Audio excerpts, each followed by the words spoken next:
Yeah, so today let's talk about objections we get at Brick with everyone that reaches out to us and then we reach out to.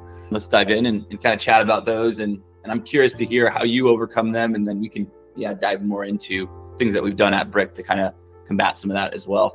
So what do you think, Toby, is like the first main objection or the most common objection you hear from brand owners that you talk to? Assuming you mean brands that aren't currently working with us, right? That I have Yes. with. Yeah. There's pretty common themes each time I talk to a brand, no matter what size or experience they have. And they are very much recurring. I would say for the most part, the first 10 minutes of every conversation I have with a brand is typically building that trust back up because they've come from a partnership that has either ended badly or was underwhelming to an extent where certain expectations were set and they just weren't met. So I think there's a lot of caution starting new partnerships, and I often treat it for brand owners like moving home or moving house, where they take a lot of time to consider the next move and they don't want to have to do it very often. And so they want to make sure that the move they do make is the right move. So they typically, depending on the size of the client, depending on the length of the contract and the services that you're offering, will kind of depend and determine what objections they have. But I would say for the most part, it's usually the fact that they've been burnt by previous agencies from over-promising and under-delivering. They promise the world, whether that be the actual services they're looking to deliver or the results they're kind of promising to produce, and they're just never hit. It's often agencies, I guess this ties back into over-promising and under-delivering, where they have far too many clients compared to the amount of team members they have. So the attention is just not given to the client that's required, or at the very least what's promised at the very, very beginning of their partnership, or at least the onboarding is really hands-on. And then as their partnership goes on and they get slightly more comfortable with that and the novelty of that initial signing has worn off, the attention to that account gets reduced, which is obviously very annoying for the brand owner. So that's a cause of concerns, is lack of attention and the fact that they're just dealing with too many clients. They don't have the attention they need on their account.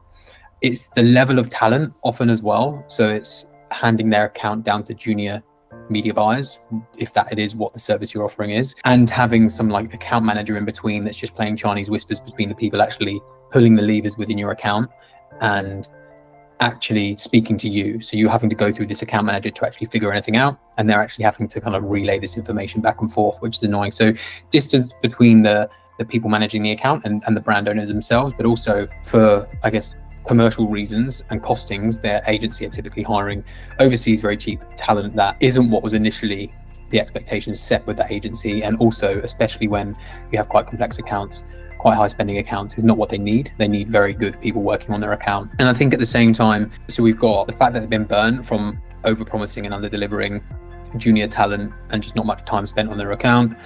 And then I think the fact that a lot of agencies, especially their media buying agencies, just simply pull levers within ad accounts. So whether that be Facebook or Google, and they very infrequently look at the whole picture, which is absolutely required now. And I think is something that we very much pride ourselves on. And if you speak to any of our clients, they often say that that's why we stand out, because we make sure that no stone is left unturned across their brand, whether it's something that we can directly help with or not. If we can't, we almost enforce that they do something about it, or point them in the right direction to do something about it.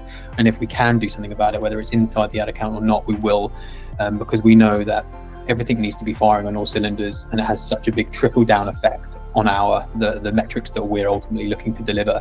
So I think it's looking at this brand as a big picture and not just like tunnel vision on their ad account, because there's only so much we can do within that ad account. And I think that's lacking a lot in the media buying or agency landscape. They simply collect their retainer, pull some levers within the ad account, and then keep their fingers crossed for conversions and growth. Whereas offers, landing pages, site speed, CRO, creative, even down to customer service, and everything you can think of, supply chain, product pipeline, all those things really need to kind of be looked at and supported with. So I'd say they're probably the core. There's obviously more, but I would say they're the most common objections that I come up with. And whether they're objections or not, or just concerns, I'll let you decide. Yeah. But they're very much a very common thing that comes up over and over again on conversations that I have. So it's just a matter of, and ultimately that's why we do things the way we do at Brick, right? We've built our agency to handle those objections, or to make sure that those things are rectified. Yeah, I think some common phrases I've heard from brand owners in the past too are just like, the agency just like ran the ads and basically just said these ads were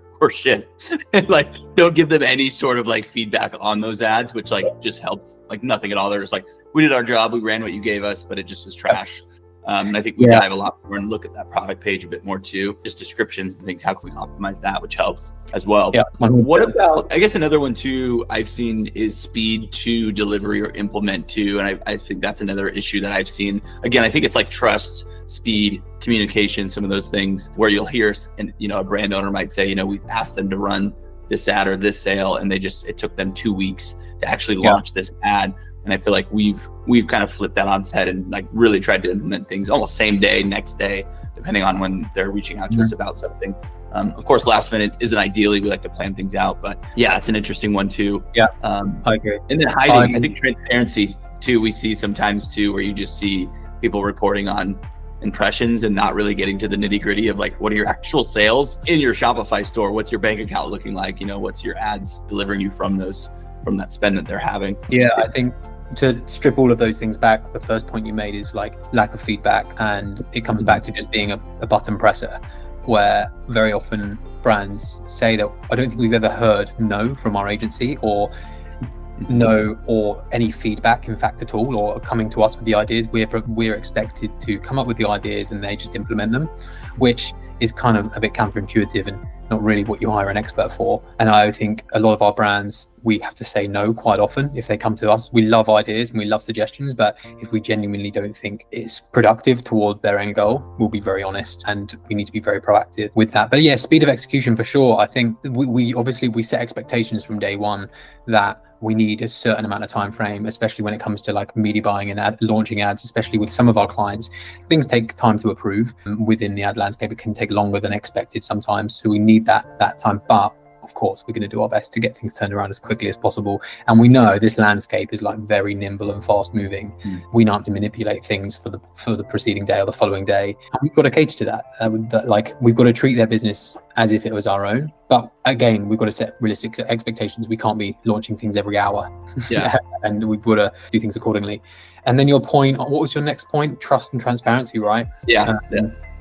Yeah, I mean, that's one of our core values, where like if things are going, excuse my French, shit, we'll tell them things are going shit, and we'll give them like a pretty good action plan or plan of action that we intend to implement to get us out of that hole. And if things are going well, similarly, we'll convey that and tell them still what we're going to be doing next to continue doing that. But yeah, I agree. So often people just simply report on like, what's your ROAS this week or whatever it might be, with no like deeper insights beyond that point, which I think is pretty useless. I think we really need we're being employed to be an expert. So, okay, well, if performance is down, or if we have got some sort of fluctuation in performance this month or this week, why is that, and what do we intend to do about it? And like numbers beyond just simply ROAS, like what has made that ROAS what it is this month, for example. So yeah, trust and transparency, and also reaching out for help if we need it. If we need, because they're hiring experts doesn't mean they're completely off the hook. We need support and help in some areas. So we'll reach out accordingly if we need that support and help. So yeah, absolutely. I would say they're pretty important, and they're similarly common themes that come up on calls and with existing clients, right? That tell us about their stories and past partnerships they've had. And the fun nightmare stories. There's like always a nightmare story with a brand owner, and I'm just like, this is terrible. Do you, I was going to ask something else. Let's switch gears though. Let's say I'm a brand owner, right? What are the questions that maybe brand owners aren't asking that they should be, to kind of find out if an agency is full of BS, just saying yes to everything in these kind of initial prospecting? I know it's hard. You have to kind of build trust and rapport, but how do you actually trust that first week, that next, the next 2 weeks, the next month, the next 30 days, 60 days is going to go the way that the agency said? I think it's a good question, and I guess it depends on what those expectations are that have been set from the agency. But something that we've started doing that I think is really nice is we actually provide references to existing clients. So we have prospects that maybe have been set some expectations that haven't been met previously in the past by agencies, whereas we've got an abundance of clients that are happy to talk on our behalf based on the service that we provide, and it is up to scratch and it's what we say it is. So we happily make those introductions. In fact, we proactively make those introductions to existing or past clients, and they kind of vouch for us that we're not talking any BS and we do deliver on what we say we're going to deliver. So I think that's a pretty nice way of doing it if you do have that roster that's willing to talk on your behalf. I think also having a very clear process, asking about their process of whatever it is that you're hoping to receive from them, whether it be like reporting or communication or creative testing cadences or whatever that might be. Don't be afraid to ask about their processes and what they do internally. Something they might not actually expose to their clients typically, but they should if you ask for it. So if you're concerned that you might not hear from them as much as you would like, ask about their availability time and what their response times is and what kind of expectations they set around that, but also reporting. How often do they report? How do they report? What is included within those reports? And then similarly, if they have a process around internally testing creative and all that sort of stuff, ask for exposure to that.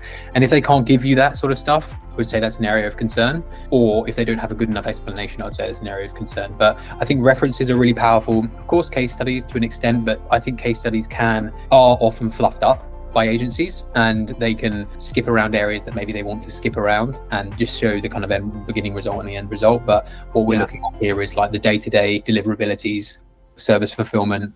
Is it up to scratch, and is it up to what they say it's going to be? So yeah, references are good, asking about their processes, and yeah, I'd say that's probably a good place to start. Yeah, an interesting one we've had before, and I've actually that's actually pretty smart, is they'll just say like, what's your onboarding process like?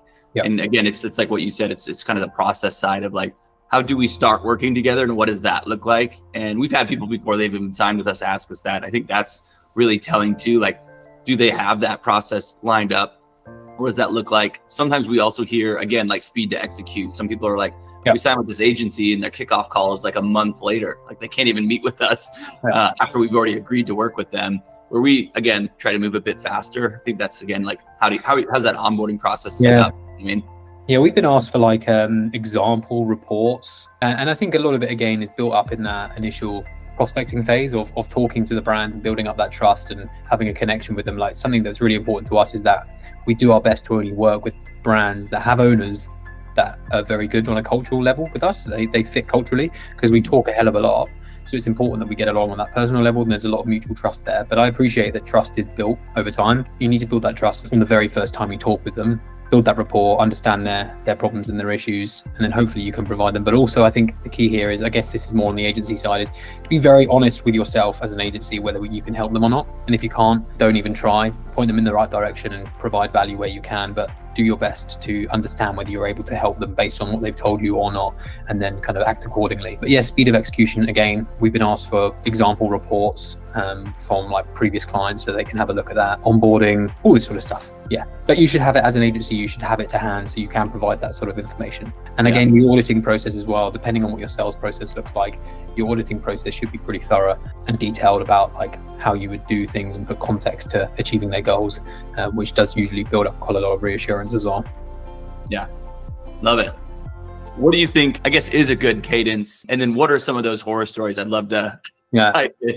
Yeah. I mean, how long have you got? There's plenty. So I think what is a good cadence ultimately depends. What is good to one client might not be good to another. And so we have clients from different ends of the spectrum, from clients that are completely give up complete autonomy and say, crack on, we trust you wholeheartedly. And we're at that point of our relationship where they don't even want to meet on a regular basis, which we would prefer to, but they just say, just continue doing what you're doing, and we just send them kind of weekly reports and daily updates as and when we need to, and if we need anything from them. But then we've also got clients that are far more involved, which is also fine. And our typical cadence is we are talking to them pretty much all day, every day through Slack, asking them questions. They're asking us questions on a weekly basis. We provide very in-depth performance reports, and then on every fortnight we have more in-depth face-to-face Zoom meeting just like this, where we dive into more granular things, creative feedback, what we need from them. But we also have Valerie, our amazing customer success manager, client success manager, who meets with them far more often than that. She meets with them on a monthly basis just to see how they're getting on, see if there's anything that we're doing that we're not, seeing if there's anything that they would like us to be doing in terms of service offerings that we're not, and if they're just not happy generally. So we'll typically connect with them monthly on that basis, but then also quarterly, and we'll review a bit more detailed kind of analytics and how the past quarter has been. But from like a day-to-day communication, we almost treat like our Slack correspondence as a casual kind of text format where they can just get in touch with us as and when. And we have about 4 to 5 people working on each of our brands at one time, so someone is available to respond. What's a good cadence for communication? Ultimately, I think depends on the client, and you should probably cater it to them to some extent, but at the same time you should have some sort of standard operating procedure around your correspondence with clients, and that could be the cadence in which you report, the cadence in which you meet, and then the expectations you set in terms of like response times and when you're available to respond. So for example, we are monitoring ad accounts and brands over the weekend, but our response times are going to be slower on Slack. If things aren't necessarily urgent, they don't need to be actioned right away, we'll respond first thing on the Monday. However, they know how to contact us if there is something urgent that needs to be rectified, or anything that they feel like needs to be rectified immediately, we'll get on it straight away. So I think it's just catering it to them. And then some horror stories. I mean, I talk to brands most days, which we're talking to a pretty large one at the moment. They're spending about 3 to 5, depending on seasonality, 3 to 500K per month on Facebook alone. And they're working with a somewhat reputable agency in the space. And they say they just can't get hold of them. They do all their correspondence by email, and they email, and it's like a 3-day response time, which is just, baffling to me, right? Like, regardless of the spend's almost irrelevant at that point. Regardless of the spend, a 1-day response time is pretty crazy, I feel. Not only is it quite old school, but in the landscape we're in, it's such a fast moving service and offering. So we need to be a lot more swift in that. So I can understand why brand owners would find that frustrating and not non-optimal. Not like you're talking to like a solicitor or a lawyer where there's like a real slow moving, like, as you know full well. So yeah, I would say that there are plenty of horror stories, but I would say for the most part they geared around lack of or very slow response times with their clients. And it's typically done through email, which I think again is quite ineffective for the most part, because as I say, we've got about 4 or 5 people working on each one of our brand accounts. So if, for example, I'm on a lunch break, you're going to pick it up. Anyone, and Nessa, Valerie, anyone's going to pick it up. Whereas with an email to me directly, it's just not going to be seen. Run back. So it's all hands on deck. It's a collaborative thing. And we all jump in on those correspondences, not one person's responsibility. So I hope that 45-minute answer to your question suffice. Yeah, I think the email thing always surprises me, just because if you think about just how fast we move, a lot of times, if we have a lot of clients that they have in-house creative teams and they're just like, hey, we just made all these images, post them in Slack real quick, and then we can quickly say, make this font bigger, this doesn't pop as much. Like, imagine that like over email or trying to comment in like Google Drive or something, and it's like a nightmare. And I could see it becoming that, like, oh, I haven't heard from my agency in like a week, because now we're downloading these images you just sent me over email and like mocking up responses to then send back, where Slack you can just do it pretty quickly. Which is, and I think I was going to say mostly agencies do, but you do hear of the odd agency that just correspond by email. But I think most agencies are better now, or for the most part universally people use Slack or something equivalent. I know some people like insist on using like a Discord or like Telegram or something like that, but we found Slack to be a really good solution, and most of our clients are integrated in it already, so it's pretty easy. Yeah, exactly. What about back to hey Toby, I'm a genius media buyer, maybe you just met me at a conference, come work with our agency. Let me give you to John Smith over here that I just hired last week to run your account. What can brand owners do? Do you have any ideas of what they can do to kind of vet that, or try to vet that a bit better, so there isn't this handoff to like a very inexperienced junior media buyer? Yeah, I guess I haven't really touched on that too much, but it's again a concern that comes up pretty often, because I'm like, for the most part, the first face brands see when they talk to Brick, our agency, and it's not until either a second call where we dive into like a more technical audit, or the kickoff call where they get introduced to yourself and our whole team. And I think I spent a lot of time building that rapport during that initial prospecting phase, where we just get to know each other and just determine whether we can help them or not. And I think that handoff can often feel quite cold and quite like distant, where I'm just like, right, my job's done, you won't talk to me again. Yeah, see you later. Yeah, and I know often, unless I'm very clear introduce my team early and set some expectations around the expertise of my team and how much they care. And in fact, you don't want me managing your account. You don't want me to do that. That's not my job, and that's not where my expertise lie. Whereas my team, Tony, everyone else on my team, they're going to take good care of you. And here's some background of what they've achieved and so on. So do I have any kind of advice for brands? I think asking up front who's going to be managing the team and not just job titles. I mean, like, be specific, like, who am I going to be talking to day to day? And how am I going to be talking to them? How many people are going to be working on my account? And I think a nice thing to ask is also how many accounts is that team going to be working on, also to see how thinly spread they are and how much attention your account is going to get. But for sure, asking who are you going to be talking to day to day and what their responsibilities are, and try and get more specific questions around that. And even if you feel comfortable doing it, ask how long they've been with your firm, of course, or what their expertise and what their background is. And they should have an open, honest response. And I don't think because someone's only been there for 3-4 months, that's necessarily a bad thing. I think just getting transparency around it is important. But I think, back to my point, that handover between me taking them through the process of signing with us and then handing over to you guys, I think it's just how you guys as a fulfillment team receive that client, how warm you welcome them, and also how consistent those expectations are. So I've set expectations. If you jump on a kickoff call with them and those expectations are completely different, and I've not done my job on a handover correctly, if I've not done my job on a handover correctly, there can be some like real inconsistencies there, and it can cause a lot of confusion. And also, the last thing you want is your client to feel like they've made the wrong decision because I've just handed it over and you have to repeat all the same stuff all over again you've just been talking about for the last 2 weeks. So I think I'm kind of going off on a tangent there, but I think making sure the handover is as seamless as possible, and there's a lot of communication between the sales team and the fulfillment team. And then just because during our auditing and prospecting phase, we share our team. Like, we share who our team are, who you are, and what our experience and background is, and so they know from day one who they're going to be talking with. So I think just getting transparency around day to day who you're going to be talking with, who's going to be managing your account, and ultimately who's they're going to stop with. Yeah, no, I think that's really good. Like, again, just reiterating, who is it? What is their name? Not their position or title. I think is money. I think too, you kind of touched on, what does the structure look like if there is a pod or something with that agency?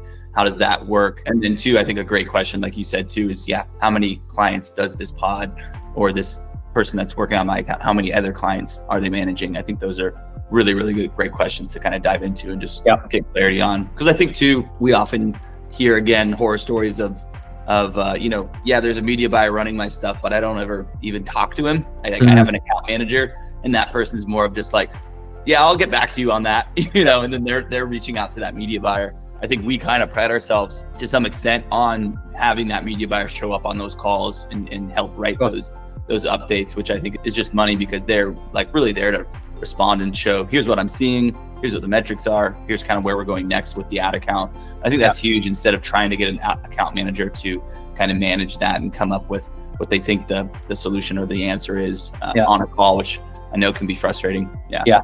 I know why agencies do that. I know why agencies do that, but it doesn't necessarily mean it's the right thing. And I think there's nothing obviously against, and we have operations manager and CSM manager that helps with the communication, doesn't lead it, but helps with it. But there's nothing saying that you can't have both of those people on the call, like an account manager and the media buying that's actually pulling the levers. But I think that complete removal of direct access to the person managing your account is a no-no personally, and I know brands don't like it.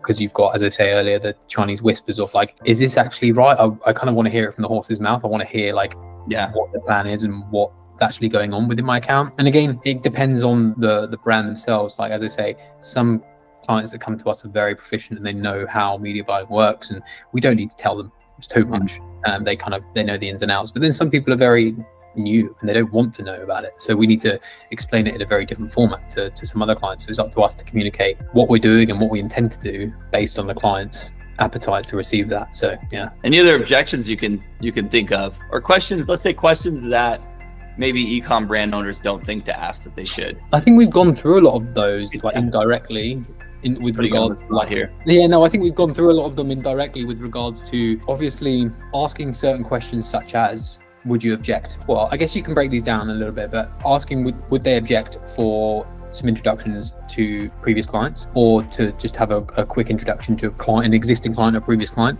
I think is something really powerful and would say a lot about an agency if they're not willing to do that, or at least if they don't have the relationships with their clients to facilitate an introduction. I know our clients proactively tell us that they're more than happy to talk to any up and coming brand. So we have like a reference list which we can just easily forward to people, or I can introduce people on Slack. So I think that's something nice if a brand is not necessarily even on the fence, but would just like an extra bit of reassurance. Don't be afraid to ask for brand references or client references. Asking about retention is quite a nice question. So let's a metric I think we pride ourselves more than most is how long brands actually stay with us when they do agree to work with us.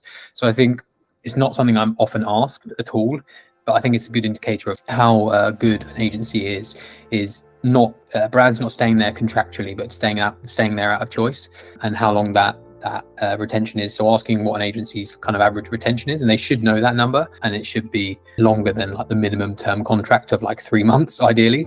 And especially in our space, which is, although we do more than Meta and Google ads, it's a pretty fast moving space, and typically agencies have quite high churn numbers, but brands stay with us for 18 plus months, which is really nice.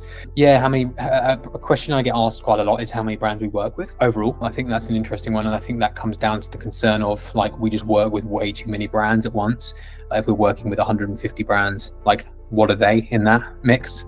So I think they know we're not a 150 team agency, so like how are we dealing with like hundreds and hundreds of clients? So they typically ask that, and things such as like pricing, and that doesn't typically come up on calls too much. Of course, like complete open transparency around fees and pricing, and we try to make it as make commercial sense as possible for our clients, but it doesn't often come up. And I think their primary concern is finding the right partner that they can just stick with for a long time, that's just going to look after their brand as if it was their own. So yeah, I think that's pretty much it. An interesting question I get asked quite a lot is how do we acquire most of our clients? Interesting. Yeah, I think they are intrigued as to how our roster has become our roster, and where they've come from. I think that again that comes from like, oh, do they get referrals? Do they get like client introductions? Those sorts of things. So asking questions like that I think I just lean and urge brands to just not be afraid to ask. And I think the agency should hold nothing back when it comes to any questions at all, numbers, metrics, all those sorts of things. So yeah, just go to your calls with ridiculous amount of questions. I much prefer clients coming to those calls with questions and just knocking them out, and we can determine if we're a good fit or not. Do you think they should be asking questions like, what's the latest thing you've learned? How often do you change your process or your structure? So I feel like sometimes I see some agencies out there that they're just like, this is the way we've always done it. And they're sort of stuck in this. And I think there's some older, like when you talk about like the email people that are communicating over email or something, I think of maybe an agency like that. Like, oh, this is how we've always done it with clients, regardless of if Slack popped up now or something like that. Should they ask questions like that? Like, are you training your people? Are you going to conferences? Are you learning more? Or even like just what's something new that you've learned? Or any thoughts there? Yeah, I think sure, yes. Should they ask that? I mean, it's ultimately up to them. But I think it's important. I think it's certainly an important thing for your agency to be growth minded and to be constantly on the cutting edge of what they do. And the only way that they can do that is to do the things that you just mentioned, is to network, go to conferences, go to events, know other agencies, talk to brands. So like, I feel like we're so caught up in telling our clients to get to know their customers so we can like write copy and creative that resonates with them. But I think agencies often miss the mark there and don't talk to like brands that have achieved what their clients want to achieve to learn. So like, I think it's so important for agencies to constantly progressing, and also to learn about like their internal appetite for like helping their team grow as well. So like, how do you encourage your team members to be the best at what they do, and how do you, I guess, continually improve so that I know I'm getting the best team working on my account? So I think, yeah, absolutely, that's an important question to ask, because it's very important that your team or the team that you're employing have an appetite to continually improve and learn. So yes, I do think that's important, a good question to ask. But also in terms of like systems and updates internally, absolutely, it kind of ties into the same question. So like we often get asked how we do certain things, like creative testing or those sorts of things, and I'll typically kind of like I'll give them a rough idea, but I don't want to tread on anyone's toes, because I know you're That's your area, and that's the area that you lead. So we'll typically leave that to kind of like the auditing in the second call, where we really dive into those sorts of things. But yeah, I encourage those sort of questions, absolutely. And it's something that I'm proud of as our agency. So I typically maybe talk about it proactively to people and brands, maybe more than I should, but I get excited about it. So yeah. Do you think there's merit to, brand owners asking agencies, hey, are you a Meta partner or a Google partner or a TikTok partner? Do you have those certifications, maybe those courses that they have online? I know some of them kind of sell those tests and things like that. What do you think about those? I mean, well, you're probably better answering the question than I am. I can answer this by saying, yes, I have been asked that. So we deal with different people, different levels of people in companies. Sometimes we deal with it as CEOs and owners. Sometimes we deal with the head of e-commerce, head of marketing. And often when you're dealing with like the head of marketing, the CEOs give them like a list of things that they want the agency to have or to be like, for them to kind of give them the green light. And we had a prospect recently that said, the CEO absolutely wants our agency to have team in the US and to be a Meta certified partner. And it's like, we are, like, it's not something that I really like necessarily care too much about, but we are. And I had to send them the link to our like partner page, and they were like, cool, let's crack on. So that was like sealed the deal for us. But do I think it's important? Not necessarily. It hasn't, being a Meta partner hasn't changed us but you can, I guess, speak on that more than I can.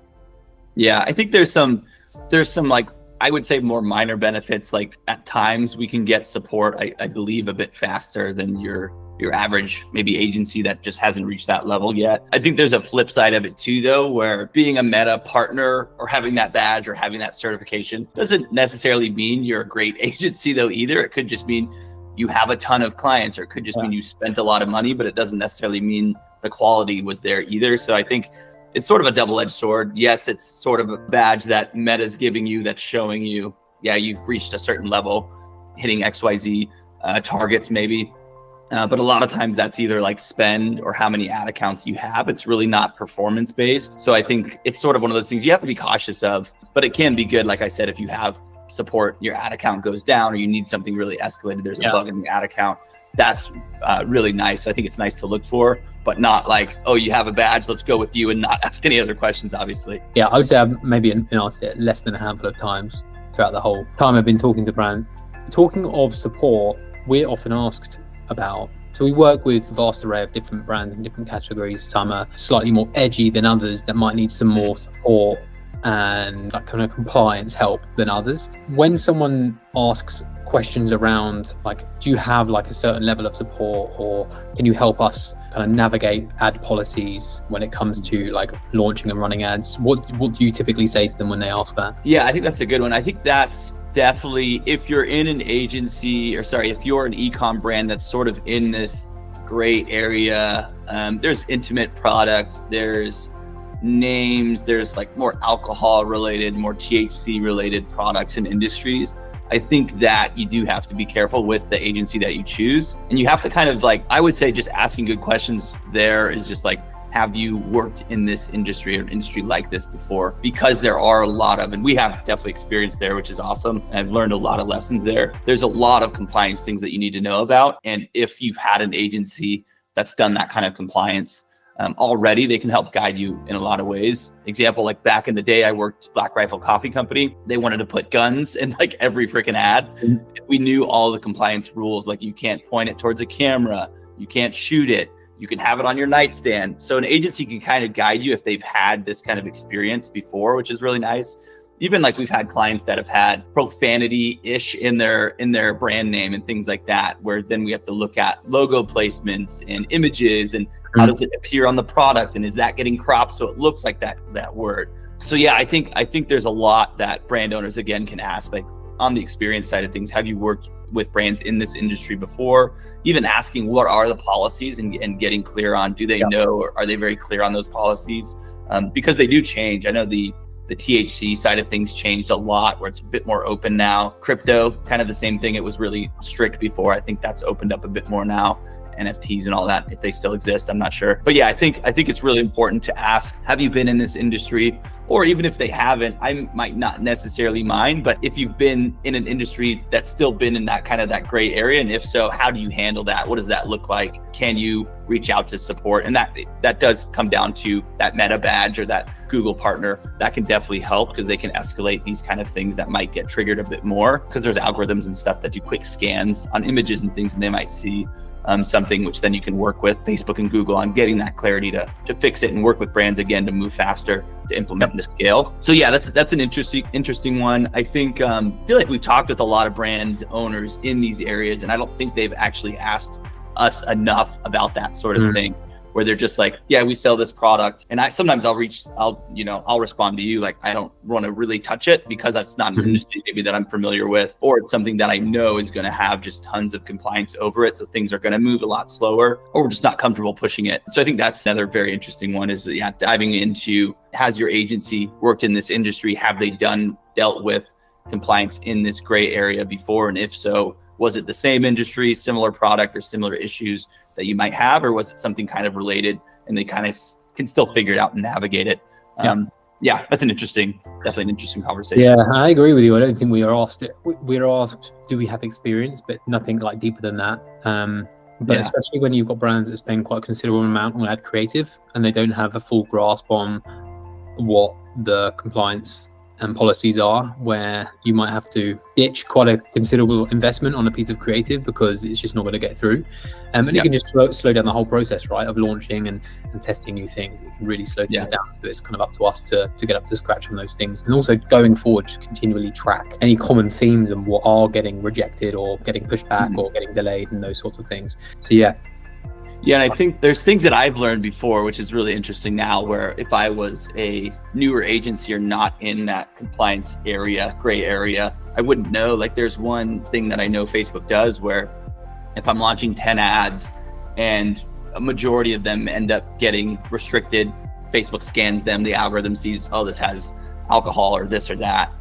If 8 out of 10, 7 out of the 10 get flagged, your whole ad account can get like basically disabled right away. So there's things like that if you're a new agency, or if you're an agency that hasn't been in that, now everyone knows because I just told people, but there's things like that like, if you're not in that compliance area, that gray area, you might not even know that this could happen. And all of a sudden this brand might be spending $100,000 a month, and that now goes to zero because the ad account went down. So there's these other areas that I think we can help with, or certain agencies that are in this gray hat area. They know, like, we have to be careful. Let's be, a bit more selective on these images that we're uploading or videos that we're pushing. Just make sure we're not hitting these thresholds that then we'll get the ad account taken down like right away, and then all of your sales pretty much stop instantly. So yeah, it's an interesting one. Err on the side of caution, right? There's no point taking risks around, regardless of your level of ad spend. There's no point in taking unnecessary risks when it comes to getting things banned, because we all know Facebook like to do that every now and then, and it can be pretty frustrating for everyone involved. Yeah, exactly. That was good. Should we call it Anything a day there? else? Final words, last thoughts. I think we covered a hell of a lot of good objections. I don't think we really dived into like how we deal with those objections and how we do things at Brick. Maybe we don't necessarily need to. I think ad policy is an interesting topic for sure. One that a lot of brands would be interested in us diving into a little bit more as well, and getting into the nitty gritty of those things. I know a recent prospect that we're talking to have a product that require that sort of level of support, because they get a lot of objections. But no, how about you? Anything you want to close things off with? No, I think let's save a lot of this for, how is Brick kind of combating, I think, these objections? How do we, because I think we have reverse engineered a lot of issues that people have had with agencies and kind of flipped it on its head. So I think we save that for another episode. I think, like you said too, the policy side of thing, we can dive into a bit more on another episode as well. Yeah, I think this was great. And I think too, like, just reach out if you need guidance. We're pretty happy to help people. There's a lot of business we actually turn down too. So it's not like we're not here to help. If you're not someone that's a good candidate to work with us, we still will kind of send you in the right direction, send you the people that we recommend that might be a better fit for you too. So love it. Cool. Sweet. Peace out. Until next time.